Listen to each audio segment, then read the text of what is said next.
Since 1973, Tattoo Charlie's has been an established body modification studio in Kentucky, featuring world-renowned artists and piercers, currently with locations on Preston Highway and in Lexington, a staple point in the tattoo community. Learn more at TattooCharlies.com.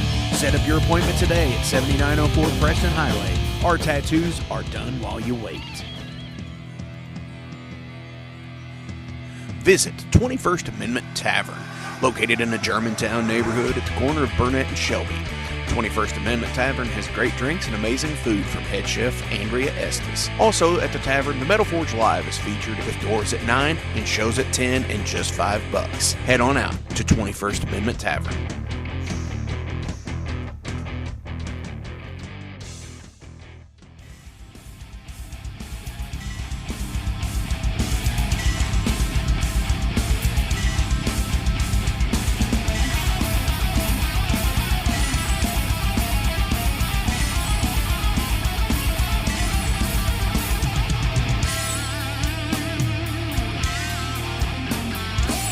Welcome to the Metal Forge. I'm your host, Mark Jackson, and I'm going to be pounding out the best regional metal for you tonight. If you're new to this show, pick up your hammer and get down with some of these featured guests. Got any questions or comments? Send them to metalforgeradio@gmail.com. What is going on, ladies and gentlemen? It is the Metal Forge, and I'm your host, Mark Jackson. Holy shit, how the F are you guys? Thank you all for tuning in, as always. Dropping at high noon on Friday. The number of the beast. I don't know. That's not really what it is. It's high noon is pretty cool because, gunslingers and old west towns and shit like that. That's pretty badass. So anyways, on this episode, I have Justin Zych calling in from Zephaniah. He's going to be talking about their upcoming show dates this year, along with, some other cool stuff like, whatever we get into, but definitely the show dates and a new vocalist in the band, which is fucking killer. Before I get into all of that, last week, the album that started everything, in my opinion for sure, dropped 50 years ago.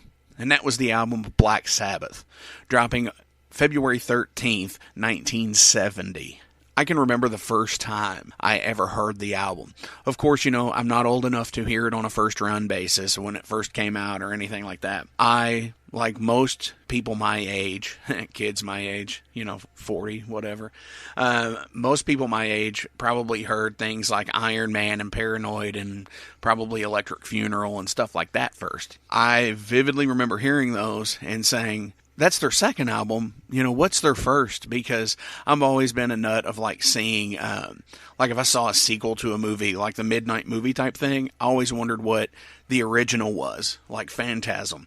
I saw the sequel first, and then I had to go to my video store and be like, well, what's the first one like? And rented it and was blown away. So a friend of mine, introduced me to Black Sabbath, Paranoid, and Iron Man and stuff like that, and War Pigs. I just remember being blown away by it and getting a copy of the first album. I remember going for my birthday that year and finding it at it was the Disc Jockey record store, and it was $14. And I was just like, oh my gosh, it's a CD, of course. But I remember getting it and just putting it on and hearing the rain and then the thunder and then that opening chord that Tony Iommi and the band hit and just being completely blown the fuck away immediately by it. And what was even better, as the album progressed, I found that Black Sabbath, the song is super cool. The Wizard is super cool, but it's these other songs to me that make that album so awesome.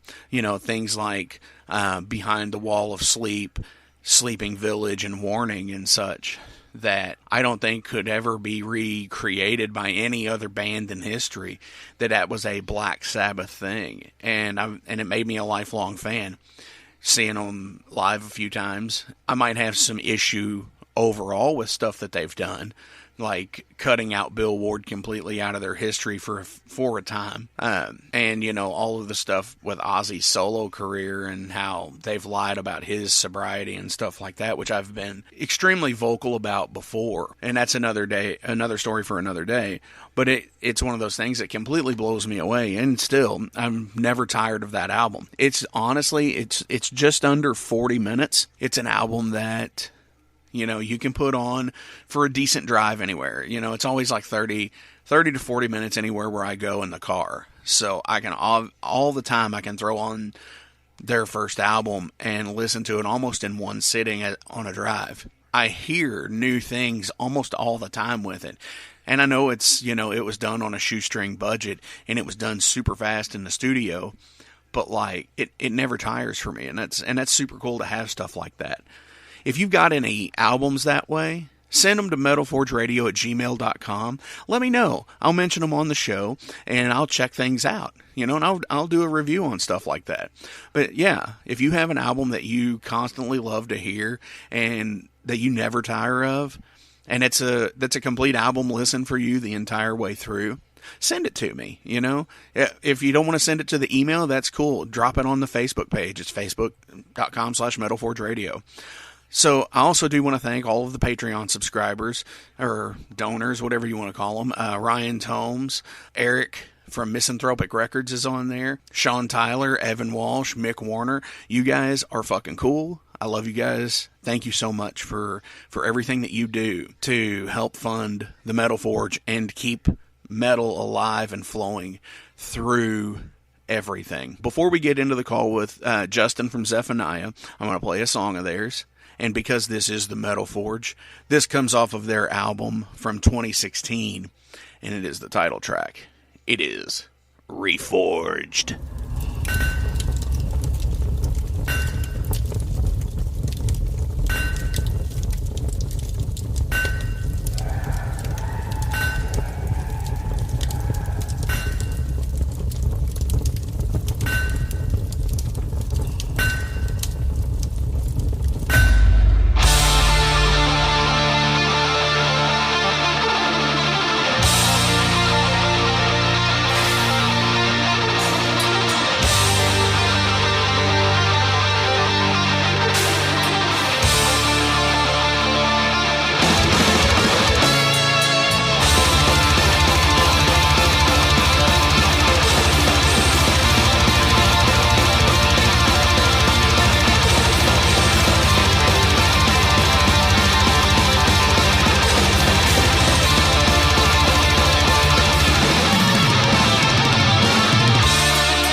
The blade of fabled legend is now stronger than it previously was.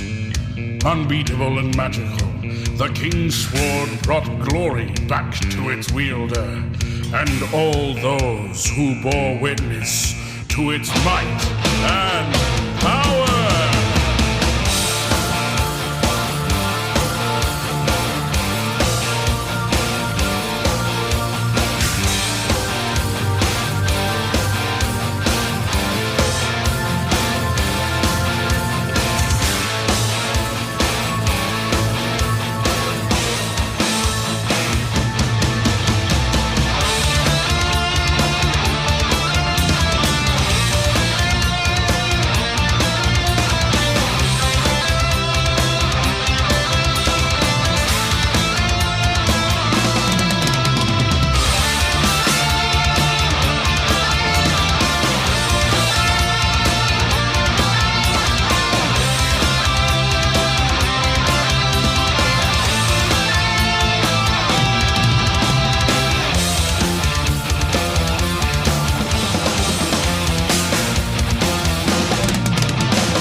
I am here with Justin Zych from Zephaniah. Justin, how you doing, man? I'm doing all right, man. I'm happy to be here. All right. And, you know, everybody knows that this is a pre-recorded show, and it's Valentine's Day when we're recording this. So, did you get any good Valentines today? You know, after this interview, I have to take my lovely lady and partner in life, Trisha Cavender, to a lovely evening of just us hanging out. Aww. You know, you know, great. The metalhead in you is just like, I got to do an interview on Valentine's Day and and be metal. And then you do the family stuff, which is fine. You know, we all do that, I think. Oh, you know, you kind of, you know, at this day and age, you kind of do it together anyway. Your family's pretty much involved with what you're doing, so that's great. Absolutely. So Zephaniah is based out of Fort Wayne, Indiana, correct? That is correct. Now, tell the listeners out there about Zephaniah. Well, Zephaniah was a band that was created back in the early 2000s, and then we released one album, then broke up for about 4 years, doing specifically power thrash metal. And then within the last 5 years, we got back together and started playing shows again. We've all been involved with several other different bands, and we just recently hired a new vocalist, which will be premiered on the first weekend of March at several shows coming up in that weekend. Awesome. So, yeah. So new blood starting out at the beginning of March. Where is that show? The first show will be in Lafayette, Indiana, North End Pub. That'll be exciting. That'll be our singer's first show with us. They are definitely excited. We're definitely excited. It's going to be a new chapter for us. And I think everyone's going to really like this person. It's absolutely phenomenal. When we did auditions, which like this person stood out in the recordings that were sent to us and in the live audition. We couldn't let this person get away. Right. So we're like, we had to snag them immediately because they were perfect. They fit what we wanted, and the musicianship is top notch. Logan was, an amazing vocalist as well. And we were, sad about the decision, but also happy because, he's moving to Florida to be with his family, and absolutely commend him for that. And I would, he was great to work with, and this new vocalist so far has been great to work with, and we hope to continue working with them for the rest of our cool career. It's always nice to find somebody to round out what you're doing, and to find a member that's like, oh my gosh, that you're impressed by and you like to see perform, and then to play music with that person. That's so awesome. And it's, all of us being, really diverse musicians, and, we do a lot of technical stuff and progressive things in our music that really push the genre, what do you call those? The genre bars, the bound. We're always pushing outside of that. Right. We need someone that's not afraid to do anything and has the range and I can't even think of the words right now. Just the range or the talent that we need and to the work dynamic. With. Yeah, the dynamic. We need that strong musical dynamic. Yeah, you need that mix of Bruce Dickinson and Lemmy.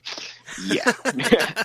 And, in the last, when we restarted, I was starting to do a lot more backing vocals, and I needed someone that we could lock in together, with my vocals and their vocals without it being too, they obviously have to stand out, but we wanted to make sure it locked in a live situation. Oh, right. Absolutely.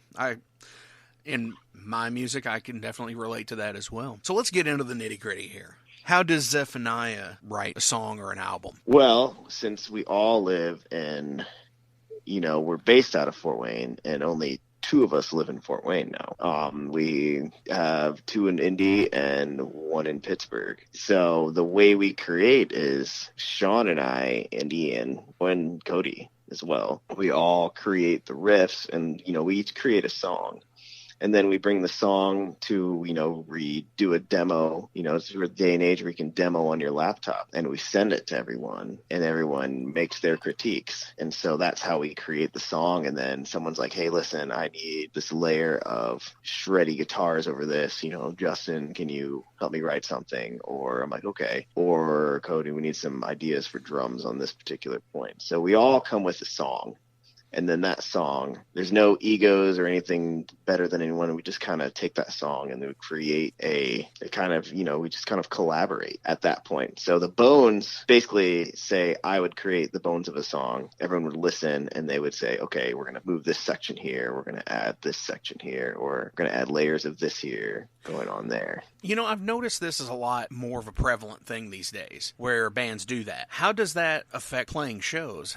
I mean, do you all get together the day of and practice everything? How does that work? Well, depending on the situation, we've done it where, okay, we have, a short tour. Right before the tour, we take a day or two of rehearsals, and then we go out on that tour. And then say if we just have a couple one-off shows or we're in the middle of the writing process, we all take a weekend and get together either at Middle Point or Fort Wayne, and we rehearse and we work on things like that. And a lot of it's done digitally and online, talking with each other via email and other electronic software applications out there that we've used. That's interesting as hell to me, because it's just like there are no real boundaries anymore. Like about a month ago, I was speaking with Chris Black from High Spirits, and he makes music with a guy out of like Holland or something like that, and it's totally cool. It's fascinating, I guess.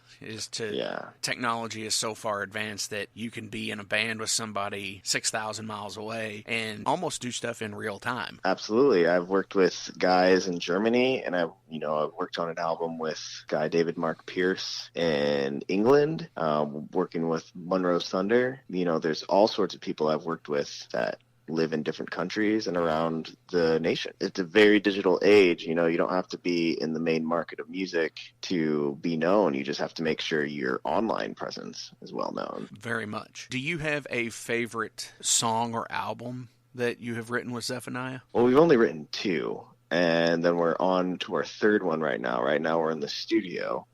So when Logan left, we were already recording. So our new vocalist has come in and is putting together lyrics and melodies. And, we're also doing the same.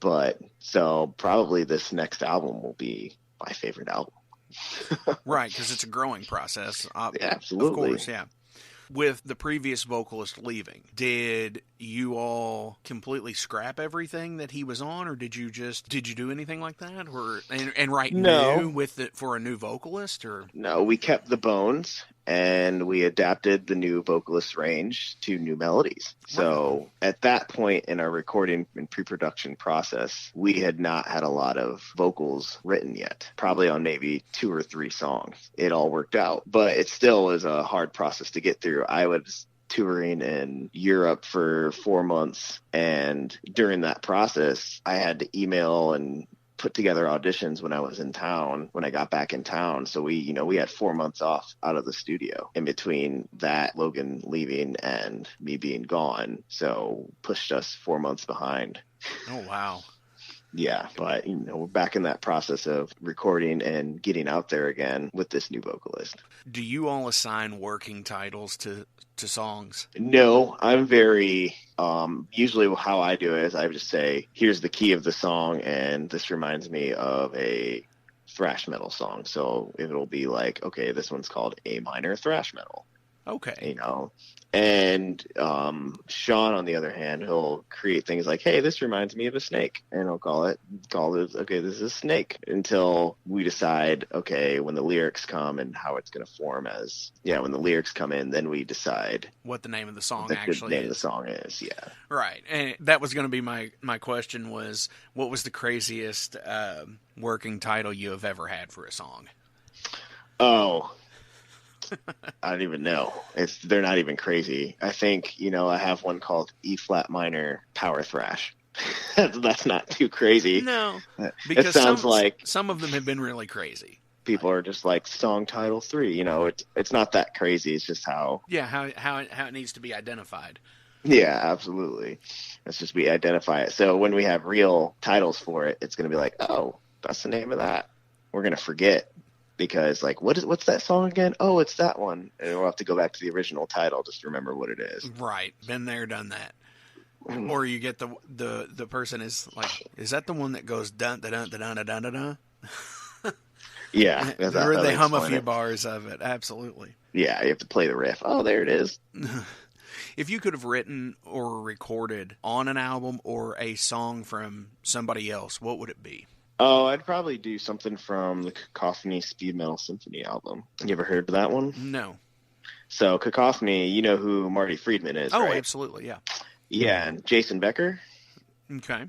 Yeah, so back before Marty joined Megadeth, they had a group called Cacophony, which is him and Jason Becker. And Jason Becker joined David Lee Roth's solo band, but got, I think it was MS, and he had to give up his whole guitar career, but he's still alive, but he writes music with his eyes. You should look into the Jason Becker story. It's very interesting. He has a DVD thing called Not Dead Yet. I know it's amazing. It's very inspiring. I am writing him down now. Jason Becker, check him out. But the artist is called Cacophony, and it was those two guys, and it's very analog, late 80s, but it's just like, it took the basic guitar shredders were everywhere in the 80s, but this took guitar shredding to a more dynamic level, and then there was two of them, which was absolutely amazing. But it's so analog and old recording that unless you knew what they were doing and really appreciated it, it's just kind of hard to listen to. And the vocalist is also very hard to listen to. Oh, wow. But I was extremely inspired by this album, and I would love to play anything off of it. Well, that's good. I mean, and that's what it's about. It doesn't have to it's not a question to necessarily it doesn't have to be the Black Album or And Justice for All or anything like that. It's something that, what you said, it's inspiring. And it's something that speaks to you. Yeah, and that's it great. Can be. I will definitely look up Cacophony on that and just to check it out and see. Yeah, and you can cry a little bit because Marty was 21 and Jason Becker was 17 on that album. You're like, wow. Dang. I was like, I don't want to play guitar again. Well, Marty is crazy anyways, so... Oh, yeah. I love his, just the way he creates and the way he plays. He's not always, and the thing is, he's not always trying to make it too perfect sounding. He plays off the beat like a blues player does, but he also keeps the shred. So it's great. Right. A lot of good feel in that. What is the allure of music to you? What is the what? The allure to music. The allure to music. For you. I've been playing for over 20 years. I've always been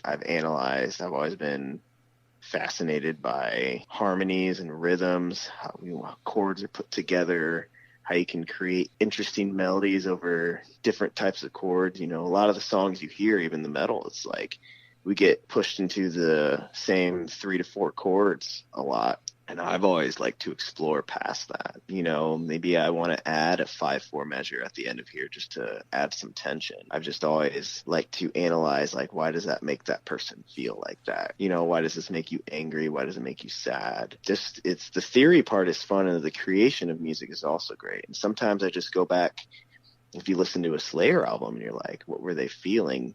And you can just feel the teenage angst inside the music. It's great. But it's so many things that you can learn from all sorts of music.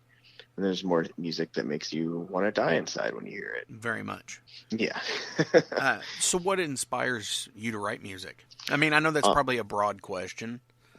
There's so many things. I could be sitting in a vehicle and look at a stoplight and have a melody instantly hit me, and I'll know what. And then the next moment, I could be grieving for somebody, and I could just know what to play, or I'm feeling angry or sad. It just comes out of me. Or if someone gives me a topic to write about, I'll know where to go with it. It's just anything, absolutely anything, like a piece of paper towel or, a sunset. Anything can inspire me. By that rationale, do you I know everybody carries a little recorder around with them with their phone. Do you take advantage of that and make a note for it? Yeah, absolutely I do. I'll just record it on my phone real quick and then save it for later, and then I'll go back and listen to riffs, and I'm like, that's what fits with that. So I'll know where to go from there. And then sometimes I don't even do that. Sometimes I just sit down and the whole song's already written in my head, and I just have to put it on paper and outline it, demo it out. I just need to lock in some things. With putting it on paper, are you classically trained? Do you actually write music? Yes, I am classically trained. So the way a lot of the things I create, it's like I make the riff on the instrument.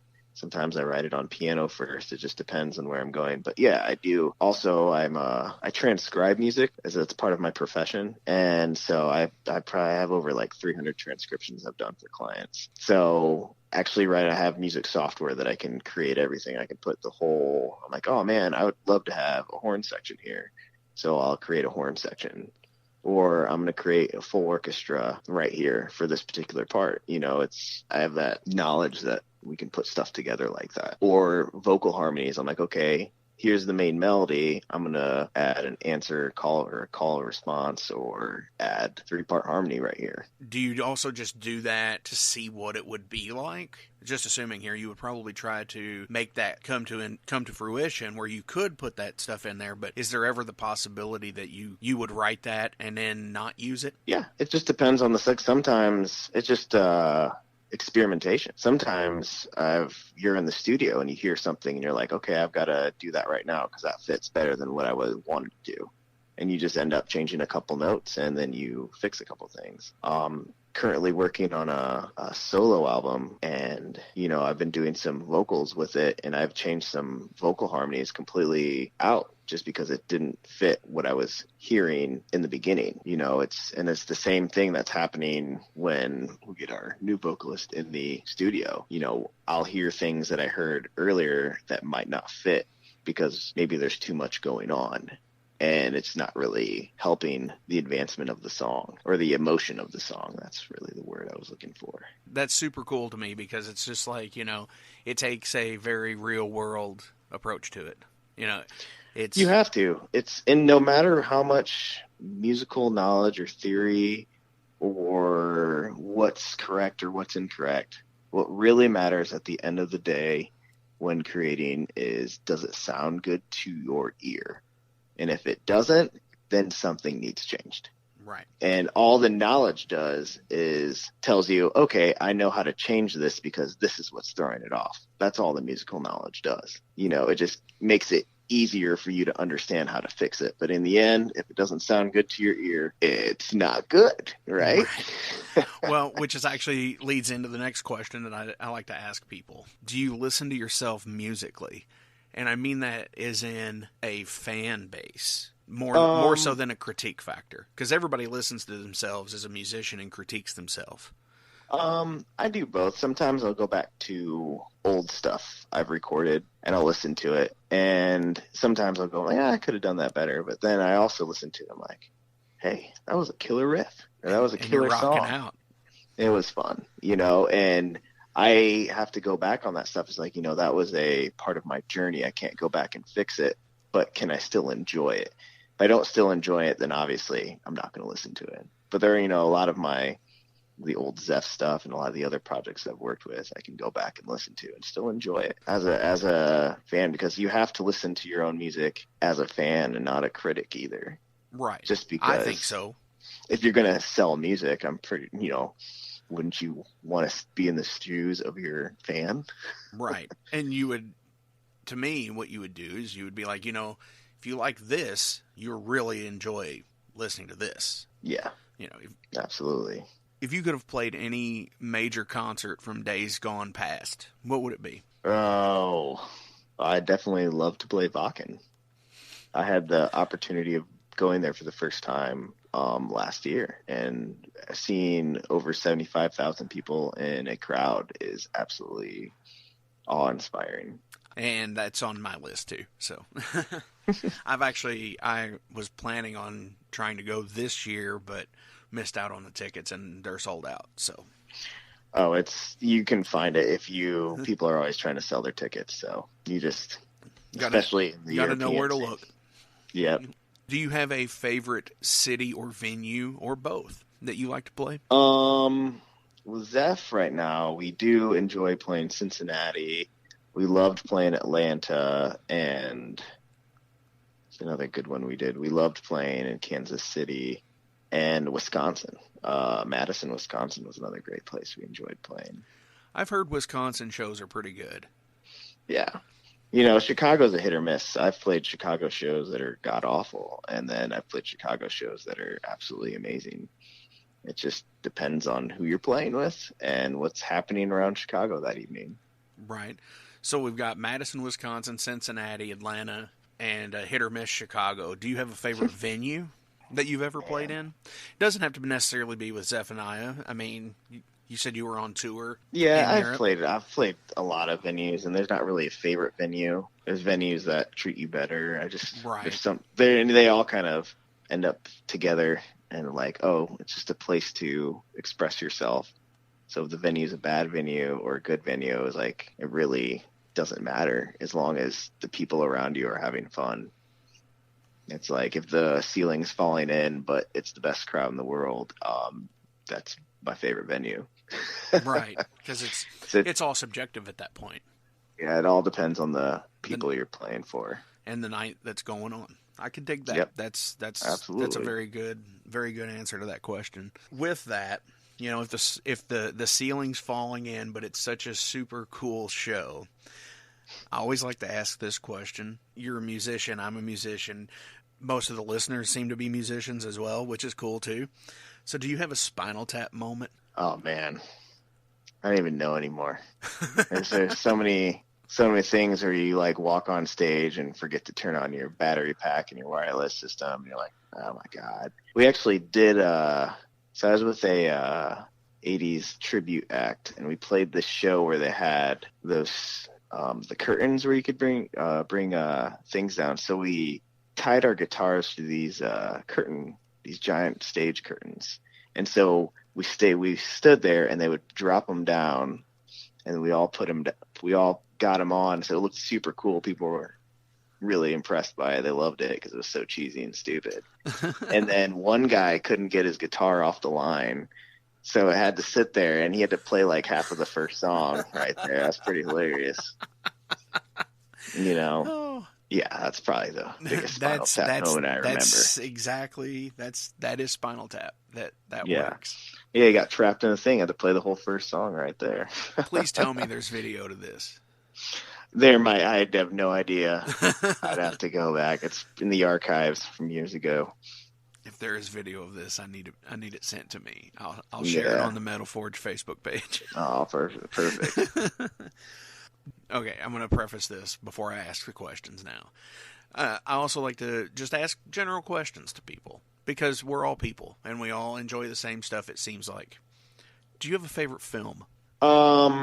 You know, I've always loved the Evil Dead movies, and I've really loved Army of Darkness. That's my usual go-to. But I've also loved the Mad Max movies, and the Lord of the Rings, and the Hobbits, but, you know, that's just where I end up. So you're telling me you like sequels? I like sequels, man. Yeah. Do you like Evil Dead? Is it a remake or a sequel? It's the Army of Darkness. It's actually a trilogy. Right, but is Evil Dead 2 a sequel or a remake? That's a sequel. Thank you. That got brought up in another interview where somebody had said, oh, it's kind of a remake. Well, yeah, but no, I'm a diehard. It's a sequel because the Ash is his character is that stupid that he would go back to the same cabin. Exactly. Second time. Exactly. And I heard that from Sam's mouth, so I agree. Oh, from Sam Raimi? No way. That's great. Yes, he actually says that. Watch the commentary. I was like, well, you know, I get that. Ash is a dumbass, and yeah, he's going to go back. He's a not-so-hero, and that's why it's great. Right. Do you have a favorite food? I like anything that's organic, like from farm to fork kind of food, man. Is there a lot of that up there in Fort Wayne? No. Yeah, you know, it's in every city. You can get farm to fork stuff. Right. Right off there. So that's the kind of stuff I really enjoy because it tastes better and you feel better after you eat it all. Right. Well, the reason why I ask if there's a lot of it up there, because I know in like Chicago there is a big farm to table movement. Yeah, and you get it. You get it in all the cities. You know, I've been in podunk towns, as in think of like Henderson, North Carolina, and there's this looking for places to eat, and we're just like, hey, what's this? This looks like a farm to fork, and it was the greatest thing. And they were complaining that no one there that lived in that little town really came out to enjoy the good stuff that they put on their menu. They would just get the same, you know, chicken tenders or something. I was like, oh man, it's too bad, buddy. Yeah. That is one of the things, you know, I'm kind of a foodie, and, you know, because we all eat bar food as musicians, so it is nice to get places like that are, you know. I like fresh food. Right. Fresh. Absolutely. Do you have a guilty pleasure? Tons. What's your musical guilty pleasure first? Oh, there's no such thing. I listen to it all like a man should. I've listened to anything. You know, currently in my CD player in my car right now is Nine Inch Nails, and I enjoy Trent Reznor's work just as much as I would like Dream Theater's work. You know, it's just, right. It entertains me, and it's full of feel and creativity that excites me. I can understand that for sure, but no like Shania Twain or Taylor Swift or anything. No, nothing like that. Because you know that stuff's 4 chords, and I'm over it. So right, it's like I'm just there. On the other side of that, what is the ultimate jam that you have that you listen to, you constantly go back to? Oh, any of the Manowar albums, the early stuff. It's just constantly. It's so simple, but it's so powerful. I love it. Nice. So plus, that was like one of the first, that and Power Slave by Iron Maiden. Oh my gosh, absolutely. You just go back to that and listen to it 1,000 times. Never gets old. Never. So have you ever seen Manowar?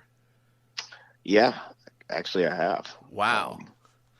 Quite a couple. Yeah, 3 times. Then when I was at Hellfest this year, that was the one they canceled off of. I'm sitting there. Probably the only reason you're going, and they cancel. I was working for a group, and I was working for a group, and you know, before we had to leave, I'm sitting there watching my Pumped Up, and then they canceled that morning. Hear it from the production manager's mouth himself. I'm like, and so, but you know. Seeing that, it would have been great to see them with a full orchestra, and it was just like, oh, they canceled their headlining spot that everyone bought tickets for. I was dying. And it's one of those things where you sit there and you wish, it's like, well, maybe it's not true, but you know that it is. Yeah, and then it makes it feel like you're even more bummed out. I could get that. Yeah. What is your greatest achievement as a musician? I have tons of, I don't even know. Just to be able to play and be a professional musician. It's my greatest achievement. To be able to feed my family with being a professional musician. That's my greatest achievement. That's awesome. If heaven or hell exists, what would you like to hear when you show up? To either span my whole record collection all at once. And I can hear it all at once. Nice. Any shout outs you want to give to anybody? You know, looking forward to the first couple shows we have with our new vocalist, and we'll be in Indy, we'll be in Cincinnati, and we'll be in Fort Wayne, and we'll be in Lafayette for these next couple months, and you know, more to come. So, you know, check out our Facebook page, and I'm sure you'll post links to all that stuff. Absolutely will. Perfect. Yeah, I was going to say, tell everybody how they can get a hold of you, but I can post the links, and it's all, I'm sure, Facebook, Zephaniah. It's all Zephaniah Band, Instagram, and stuff. Awesome. So, but thank you, Mark, man. It's a really great interview. I'm going to let you go here and take my lovely lady out. That sounds like a plan, dude. And I hope everyone else, I hope you have a happy Valentine's Day as well. Aw, thank you. I appreciate it. It's the same to you and your lady. And you all have a good evening. And thank you, Justin, for calling in. And we will see you down the road.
visit 21st Amendment Tavern, located in the Germantown neighborhood at the corner of Burnett and Shelby. 21st Amendment Tavern has great drinks and amazing food from head chef Andrea Estes. Also at the tavern, the Metal Forge Live is featured with doors at 9 and shows at 10 and just $5. Head on out to 21st Amendment Tavern.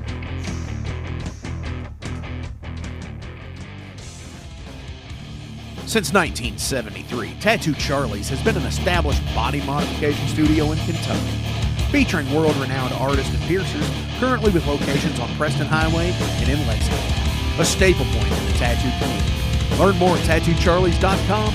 Set up your appointment today at 7904 Preston Highway. Our tattoos are done while you wait.